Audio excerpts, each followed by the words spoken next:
Margaret Chen sat in the back corner of the county courthouse, clutching a worn envelope that held everything she had left in this world.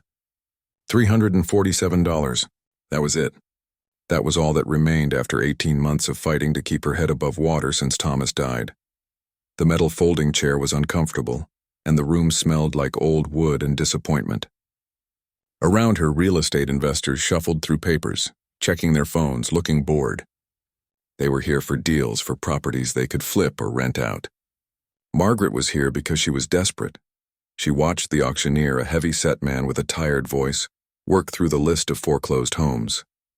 Most went for thousands of dollars, some for tens of thousands. Each time the gavel fell, Margaret felt her hope sink a little lower. She couldn't compete with these people. What was she even doing here? Then the auctioneer cleared his throat and looked at his papers with what seemed like reluctance. Lot 47, he announced. The Castellano estate on Riverside Road. The room went quiet. Margaret noticed people exchanging glances, some shaking their heads. A woman in front of her actually laughed under her breath. 12 bedrooms, 8 bathrooms built in 1923, the auctioneer continued, his voice flat. Condemned property. Sold as is where is. Severe structural damage, no utilities connected. Possible environmental hazards. The county makes no representations about the condition or safety of this property. Margaret had driven past that house before. Everyone in town had. It sat behind tall iron gates that had rusted into permanent openness, surrounded by trees and bushes that had grown wild for decades. The windows were broken, the roof sagged in places, and teenagers swore it was haunted. They called it the Mob Mansion, said that Dominic Castellano had killed people there, that bodies were buried in the basement. Opening bid, $100, the auctioneer said, sounding almost apologetic. Nobody moved. Margaret could hear someone behind her whisper, "You couldn't pay me to take that death trap." Something stirred in Margaret's chest. Maybe it was desperation. Maybe it was the memory of Thomas telling her to always look for opportunity where others saw only trouble. Maybe it was just the stubborn streak she'd inherited from her mother. She raised her paddle. Her hand shook, but she kept it up. $100 to bidder 73, the auctioneer said, looking surprised to have any bid at all. He waited. The room stayed silent. Margaret could feel eyes on her back, could sense people turning to see who the crazy old woman was. Going once, the auctioneer said. Going twice. He paused, giving anyone else a chance to jump in. Nobody did. Sold to bidder 73 for $100. The gavel came down with a sharp crack that made Margaret jump. Just like that, she owned a mansion. A condemned, possibly haunted, definitely falling apart mansion, but still. A mansion. The man next to her leaned over. He smelled like expensive cologne and wore a suit that probably cost more than Margaret's car. "Ma'am, I don't mean to be rude," he said quietly, "but do you know what you just bought? That place is going to cost you hundreds of thousands to tear down, maybe millions to fix up. The foundation's probably shot, there could be asbestos, lead paint, who knows what else." Margaret looked at him and smiled, even though her heart was pounding. Well, it's a good thing I don't have hundreds of thousands to spend then, isn't it? 3 days later, Margaret stood in front of the mansion with the keys in her hand. The November wind cut through her thin jacket, and gray clouds hung low in the sky. Up close, the house looked even worse than she remembered. Paint peeled in long strips from the wooden trim.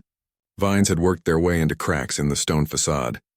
The front steps were crumbling, but there was something else too. Something that made her breath catch. The house was huge, grand. Even in ruins, she could see hints of what it must have been. Tall windows, elegant arches, a tower on one corner that reached up toward the clouds. Her daughter's car pulled up behind hers, tires crunching on the gravel drive. Lisa got out, her face a mixture of worry and anger. "Mom, please tell me you're not serious about this," she said, hurrying over. "Please tell me you bought this as some kind of investment and you're going to sell it to someone else." "Can't sell what nobody wants to buy," Margaret said, walking toward the front door. "Besides, I need a place to live. You have a place to live. Your apartment had a past tense, couldn't make rent anymore."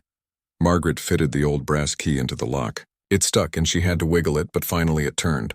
"This is home now." The door opened with a groan that sounded almost alive. Inside, late afternoon light filtered through broken windows, creating strange shadows on walls covered in graffiti and water stains.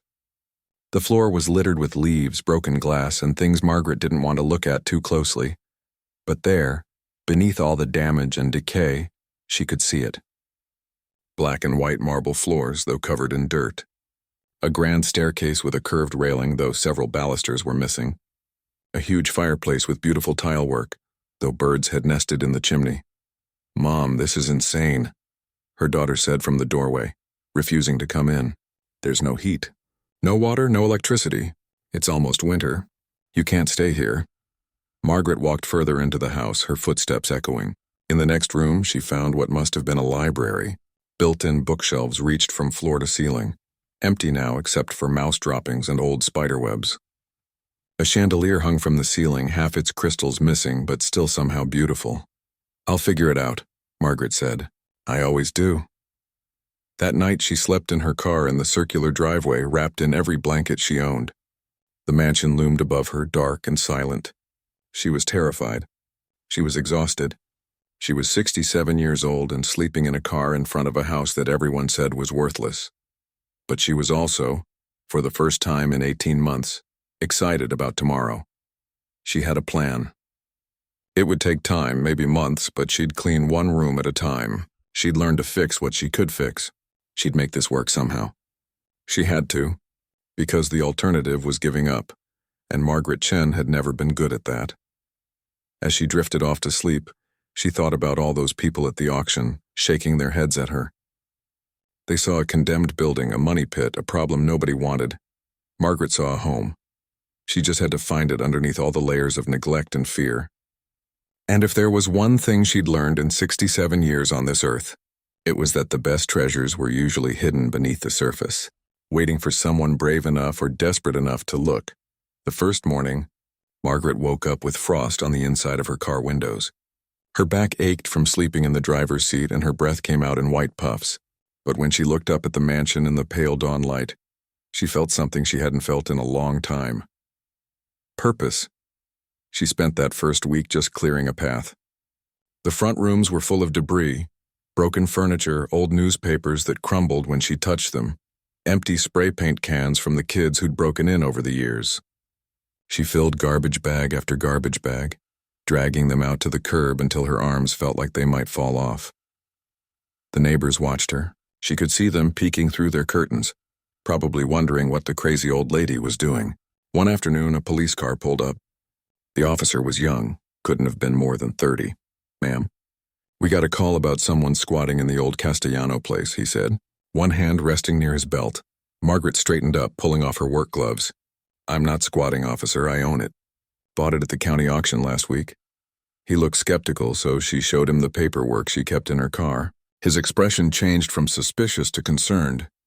"You know this place isn't safe, right? The floor could give out. The roof could cave in." "I'm being careful," Margaret said, walking slow, testing everything before I step on it. "There are stories about this house," he said quietly, "about what Dominic Castellano did here. Some people say—" "I know what people say," Margaret interrupted, "but I don't believe in ghosts, officer. Only hard work." He left, but not before making her promise to call if she needed help. Margaret appreciated that he cared, even if he thought she was out of her mind. By the end of the second week, she'd cleared the entire first floor. And that's when she started to see what she'd really bought. The marble floor in the entrance hall, once she got the dirt up, was stunning. Black and white squares fitted together perfectly, barely a crack despite decades of neglect. The wood paneling in the dining room was walnut rich and dark. The plaster ceiling had elaborate molding that must have taken months to create. This house had been built by someone who cared about beauty, about craftsmanship. It made her sad, thinking about how it had been abandoned, left to rot. Her daughter came by every few days, always with the same worried look on her face. Sometimes she brought food, which Margaret was grateful for since her money was running low. Sometimes she brought her husband, who would walk through the house shaking his head and listing everything that was wrong with it. "The foundation's cracked," he said on one visit. "The electrical system is ancient. Half the pipes are probably burst. Mom, this place is beyond saving." "Then I guess I'll die trying," Margaret said and went back to scrubbing the baseboards in the library. At night, she still slept in her car. It was too cold and too dangerous to sleep inside, not without heat or working locks on all the doors. But she'd brought a camping stove, and she'd heat up soup or make instant coffee in the mornings before starting work. The library became her focus. Something about that room called to her.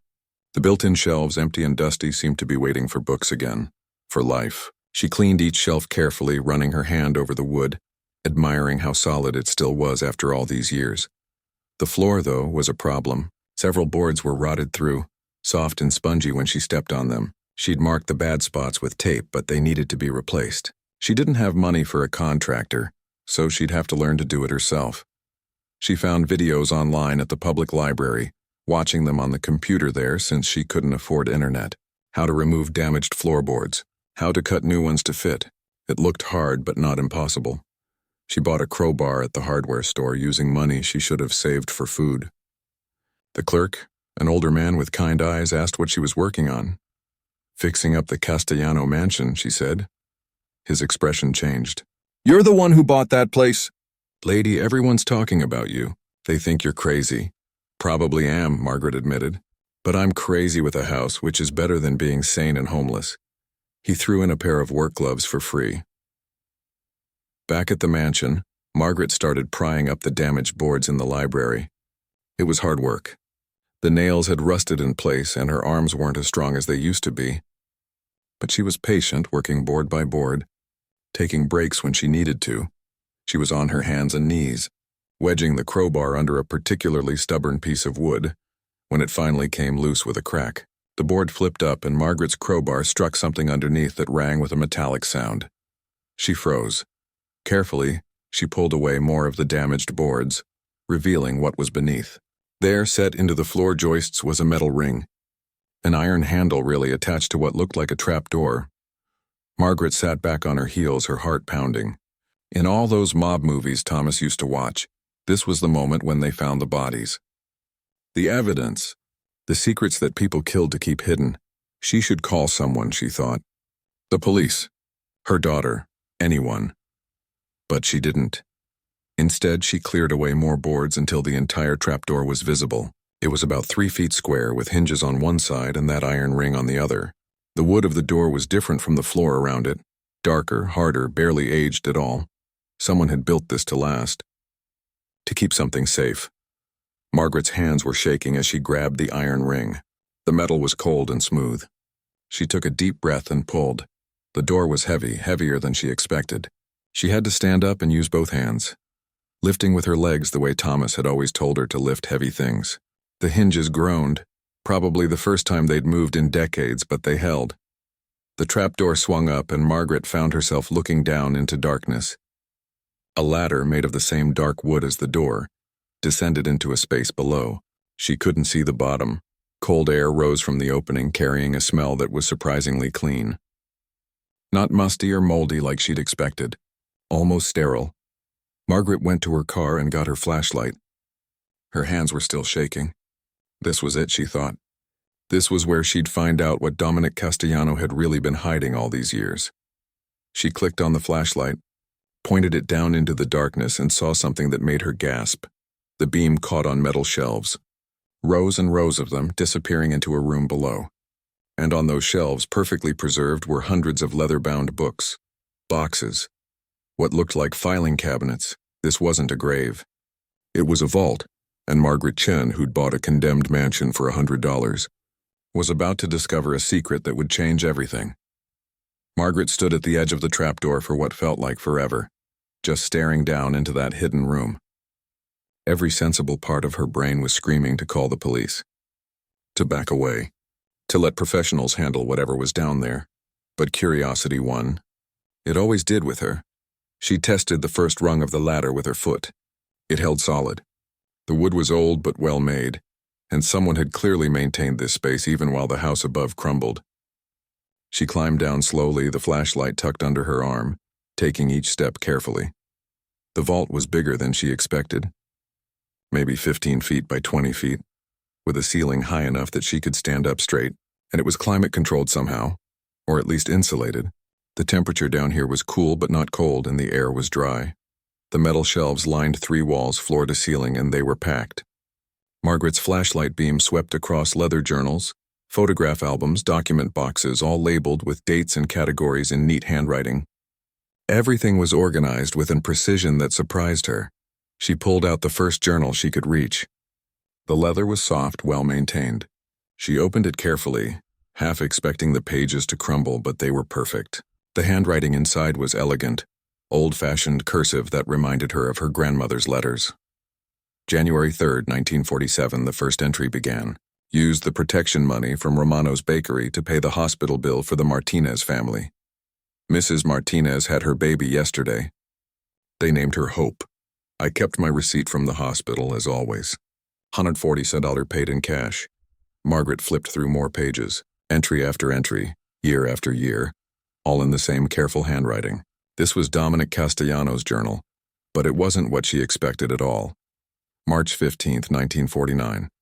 Collected from 3 businesses on 5th Street, total $890. Discovered the shoe repair shop is actually struggling badly. Returned $300 anonymously through mail slot at midnight. Used remaining funds for St. Anthony's Orphanage roof repair. She pulled down another journal, this one from the 1960s, November 22, 1963. The president was shot today. Everyone is in shock. Used funds from the poker game to pay for Kennedy's wreath at the church and to cover groceries for 6 families in the neighborhood who couldn't afford Thanksgiving dinner this year. Margaret's hands were trembling as she reached for the photograph albums. The first one showed a man she recognized from old newspaper clippings, Dominic Castellano himself. Dark hair slicked back, strong jaw, the kind of face that looked serious even when smiling. But these weren't mugshots or surveillance photos. They were pictures of buildings, hospitals, schools, community centers. And in each photo, tucked in the corner or standing in the back, was Castellano. Never front and center, always watching like he was checking on something. One photo showed a children's hospital with a ribbon across the door. The caption read, St. Mary's Children's Hospital Opening Day, 1958. She pulled out the corresponding journal and found the entry. Funded the entire building through 3 shell companies. Cost $2.3 million over 4 years. No one can ever know it was me. A man like me dedicating a children's hospital. They'd tear it down rather than accept it. Better to let them think it came from anonymous donors. The children don't care who paid for it. They just need to get better. Margaret sat down on the floor, surrounded by decades of secrets. For hours she read. The pattern was always the same. Castellano would collect money, often through illegal means, but then he'd investigate who he was collecting from. If they were criminals themselves, he'd take more. If they were honest people struggling, he'd return it secretly. And everything extra went to charity. He'd funded scholarships, built playgrounds, paid for surgeries, kept families in their homes when they couldn't make rent. All of it anonymous. All of it hidden behind layers of shell companies and cash payments that couldn't be traced back to him. In a box labeled 1970-1975, she found letters. Hundreds of them. Thank you notes from people who'd received help from anonymous benefactors. A mother whose child had been saved by a surgery she couldn't afford. A veteran who'd received a scholarship to college. A small business owner who'd found an envelope of cash that saved him from bankruptcy. None of them knew who'd helped them. That was the point. Margaret found a sealed envelope wedged between 2 journals. It was thick, official-looking, with, "To whoever finds this," written across it in the same elegant handwriting. Her hands shook as she opened it. Inside was a letter dated June 1982, and a legal document with an official seal. She read the letter first. "If you're reading this, I'm dead. Good. I've been dying of cancer for 6 months now, and I'm tired. Tired of pain, tired of secrets, tired of living a double life that helped people but hurt them too. My name is Dominic Castellano, and history will remember me as a criminal. They're not wrong. I did terrible things. I hurt people. I threatened them, scared them, made them feel unsafe in their own businesses and homes. I can't undo that, and I won't pretend otherwise. But I tried to balance the scales. For every dollar I took through fear, I gave 3 away in hope. For every threat I made, I funded a scholarship. For every person I scared, I helped 5 others who were already scared of hunger, eviction, or medical bills they couldn't pay. I'm not asking for forgiveness. I don't deserve it. But I'm asking for continuation. The legal document with this letter is a trust. I've spent 40 years hiding money in legitimate investments. Real estate, stocks, bonds. All legal, all clean, all growing slowly and safely. As of today, that trust is worth $4.2 million. Whoever buys this house and finds this vault gets the money. All of it. But there's one condition: you must continue the work. You must give it away to people who need it anonymously, the way I did. No plaques with your name. No publicity. No recognition. I've chosen this method because I believe the universe has a sense of humor. The only person who would buy this condemned house is someone desperate enough to see value where others see ruin. Someone who needs help but still has the courage to take a risk. Someone like the people I spent my life helping. Use the money well. Use it better than I did. And forgive me for leaving you with this burden. But better you than letting it sit in a bank forever doing nothing for anyone. The letter was signed with a simple DC. Margaret read it 3 times, tears running down her face. Then she looked at the legal document. It was real, notarized, witnessed. A trust fund worth millions held by a law firm in the city, waiting for whoever owned this property. She thought about the $100 she'd paid for this house. About sleeping in her car. About everyone thinking she was crazy. She started laughing. She couldn't help it. The sound echoed off the walls of the secret vault, mixing with her tears. She'd bought a mansion for the price of a cheap dinner, and somehow, impossibly, she'd inherited a fortune from a dead mobster who'd spent his life trying to do good in the only way he knew how. Margaret Chen sat in that underground room until the battery in her flashlight started to dim. She was 67 years old, broke and tired, but she'd just been handed $4 million and a mission. The question was, what was she going to do about it? Margaret didn't sleep that night. She couldn't. She climbed back up from the vault, closed the trapdoor, and sat in her car as her mind raced. $4 million. A fortune hidden under the floorboards of a condemned house. It felt like something from a movie, not her real life. Part of her wondered if it was a trick. A cruel joke. Maybe the trust didn't exist. Maybe the documents were fake. But they'd looked real. They'd felt real. And that letter, the pain in those words, that had been real too. When morning came, she called her daughter. "Mom, it's 6 a.m, her daughter answered, voice thick with sleep. "I need you to come to the house now and bring your husband. I need a lawyer." There was a pause. "What happened? Are you hurt? Did you fall through the floor?" "No, nothing like that. Just please come. You're not going to believe this." An hour later, they were standing in the library looking down into the open vault. Margaret had laid out some of the journals and the letter on one of the shelves she'd cleaned. Her son-in-law, whose name was Robert, read the letter twice. Then he looked at the legal documents. Then he read the letter again. "This can't be real," he said finally. "That's what I thought," Margaret said. "But look at the dates. Look at the notary seal. That law firm is real. I checked the phone book at the library." Robert spent the next 3 days verifying everything. He called the law firm.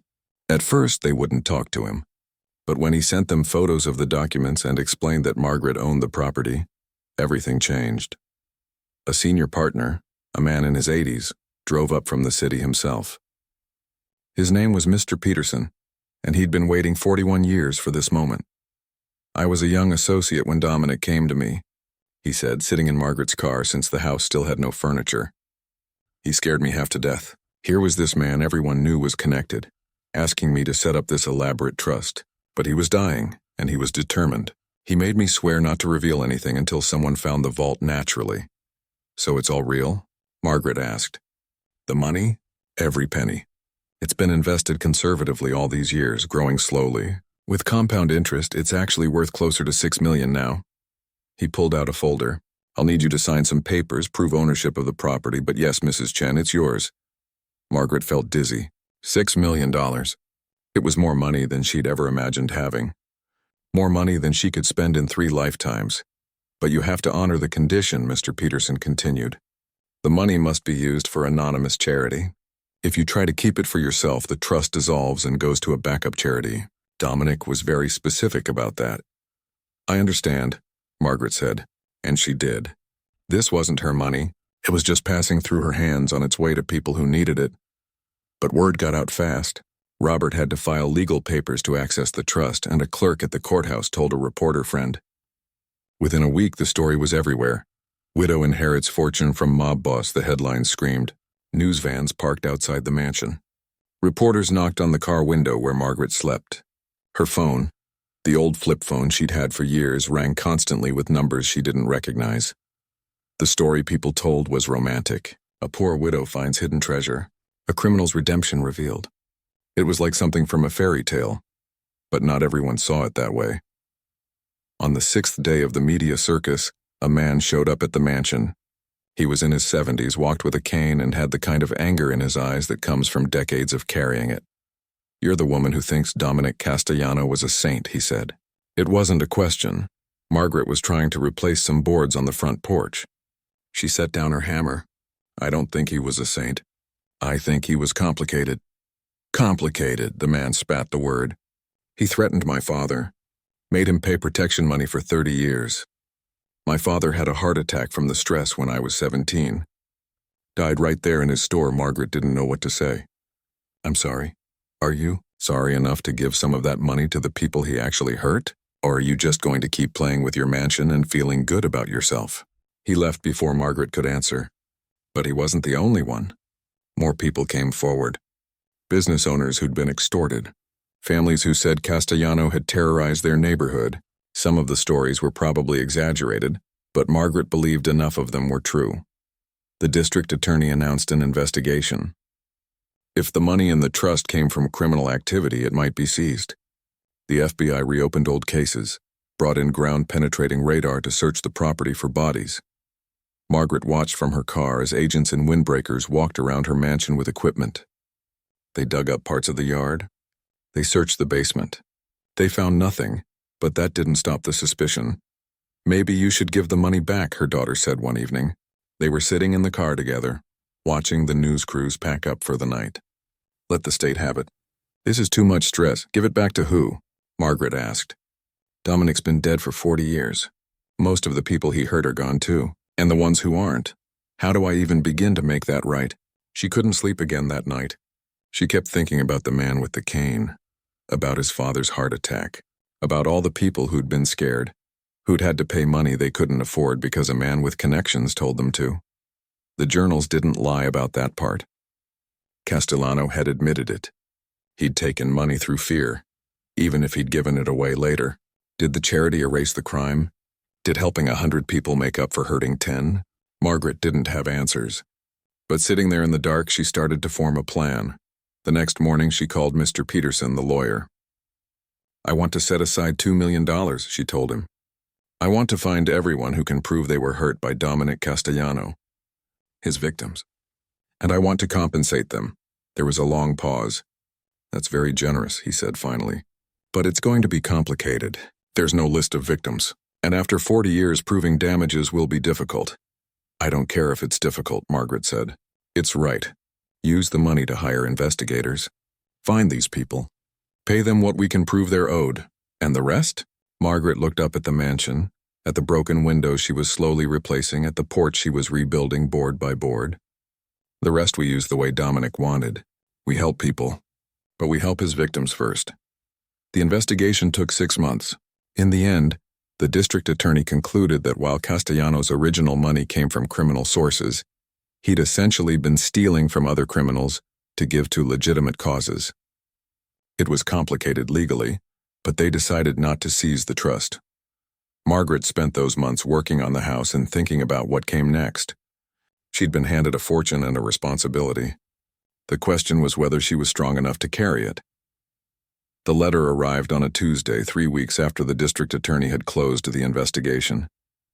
Margaret was working on the mansion's front steps, trying to reset the stones that had come loose over the years. Her back hurt, her knees ached, but the work felt good. Honest. The envelope was addressed to her in handwriting that looked shaky, like it had been written by someone with arthritis.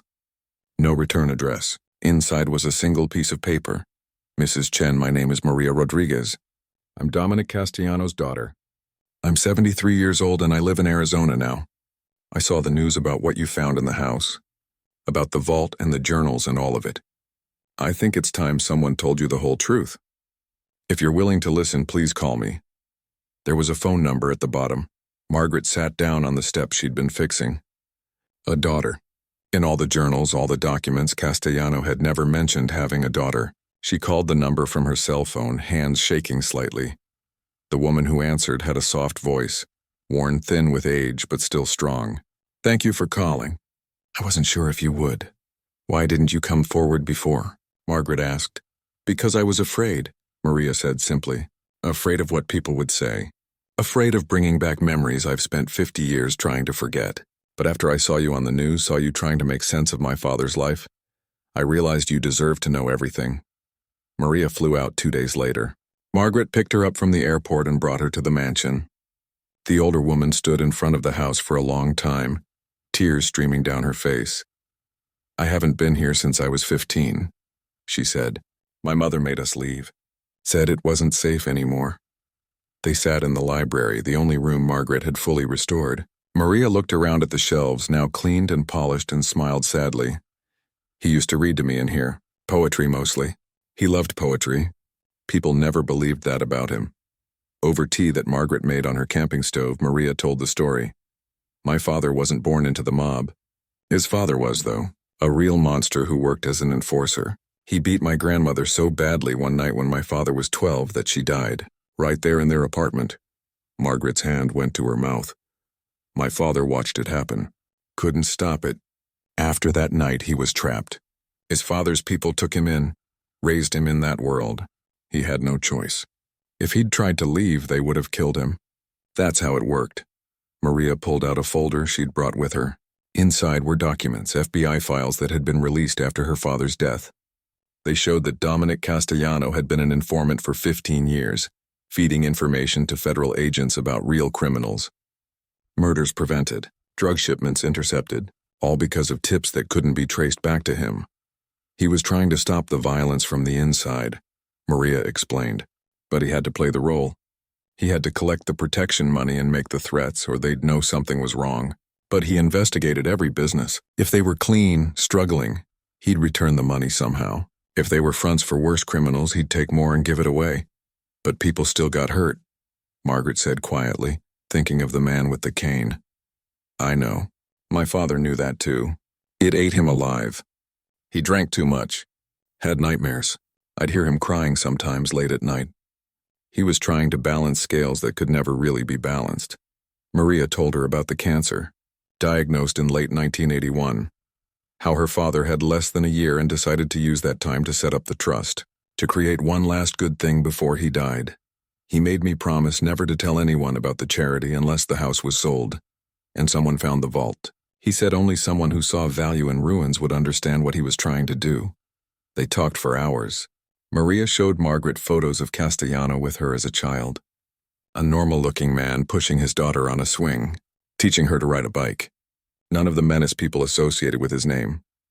I'm not asking you to forgive him, Maria said as the sun started to set. I'm not sure I've completely forgiven him, and he was my father. But I want you to know he was human, trapped and broken and trying to do right in the only way he knew how. After Maria left, Margaret sat in the dark library for a long time. She thought about the complexity of human beings, about how someone could be both a criminal and a benefactor, both a source of fear and a source of hope. She made her decision that night. Over the next year, Margaret used $2 million to track down and compensate Castellano's victims. Some were easy to verify. Others required investigations. The man with the cane received enough money to finally retire comfortably. Other families got payments that, while they couldn't erase the past, at least acknowledged it. Then she did something unexpected.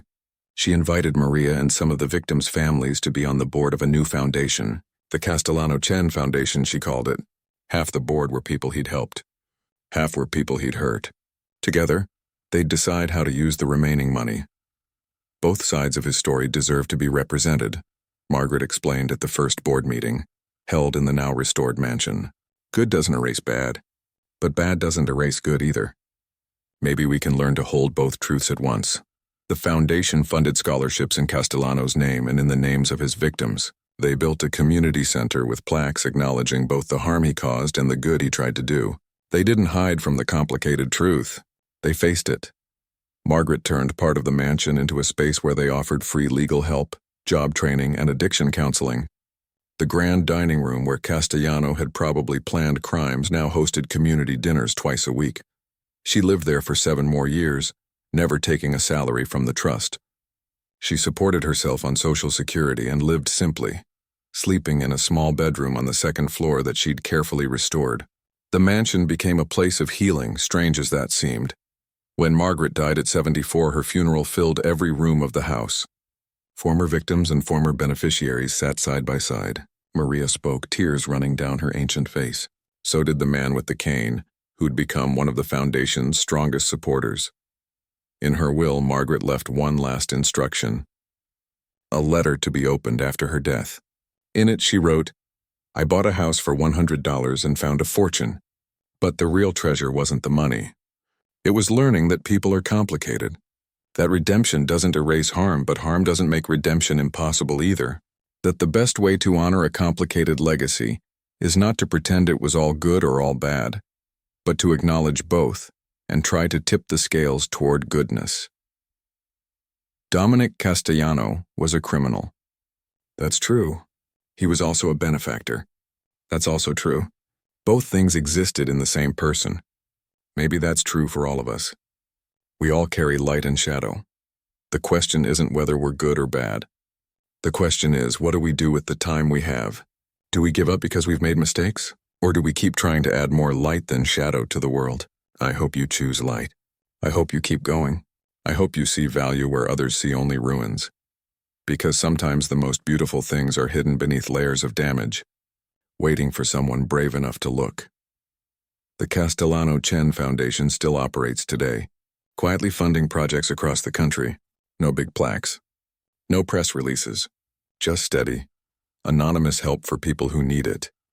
The mansion still stands, restored and beautiful, serving its community. And in the library, on a small plaque that visitors rarely notice, are two names: Dominic Castellano and Margaret Chen. Two broken people who tried to do right. Two complicated legacies forever intertwined. It's not a perfect ending, but it's an honest one. And sometimes that's enough.